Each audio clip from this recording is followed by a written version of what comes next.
car powered by solar cells. There are several kinds of solar cell that we use in education, in schools. This type is one of the most popular because the fragile solar cell is contained in a robust plastic casing, and it's got two convenient connectors on the back. Unfortunately, these have slowly crept up in price over the years. These are around about £5 each, and you do really need two to make this electric car work. But so it's obviously not going to be a class activity, but it's nice to have one or two made to demonstrate how solar power works. First thing we're going to do is to connect these two solar cells together. This type of solar cell has a plus and a minus connector. It is labelled. It's not easy to see the signs on the back. That's the plus, that's the minus. We don't need the connector strip on the other one. And we join the plus of one solar cell to the minus of the other. So that's the plus there, so that's going to go over to the minus there. And we put the nut back on again.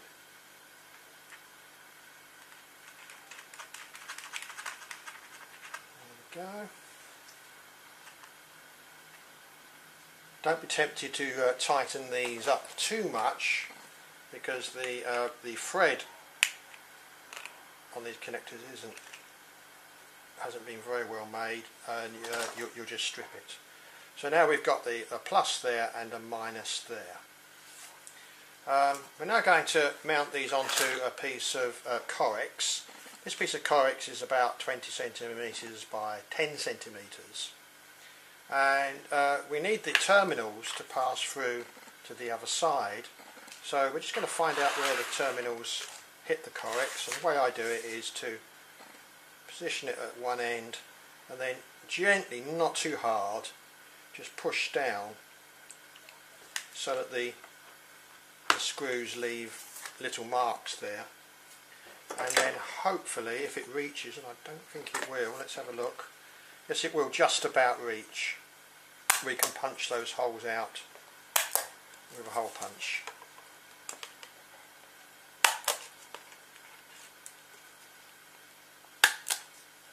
So that's a good reason for not making this piece of Corex wider than 10 centimetres, otherwise your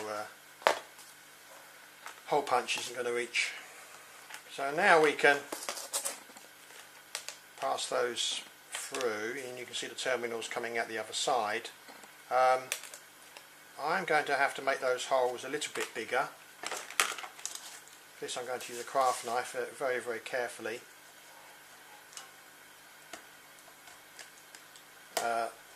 Probably wouldn't allow the pupils to do this, depending on their age. This would have to be done by an adult. Always use a cutting mat when you're using a craft knife. So I'm just opening out these holes to allow plenty of space for the nut and the terminal to come through. Nearly done.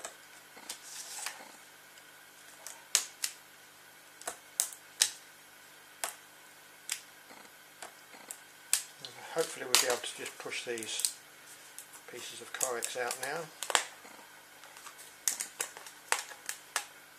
I could have used a larger hole punch to get those pieces of Corex out. Doesn't matter if they're not very neat, because they're not going to be seen. They're going to be covered up by the solar cells. Okay. So now hopefully we've got the solar cells on top. There's plenty of room, as you can see, for the nuts to come through the other side. Now I'm going to glue the solar cells down so that at the front you've got a nice neat appearance. So the first thing I'm going to do is, I think I'm just going to glue the two solar cells together along that edge. I'm using a high melt glue gun here just to give me a little bit longer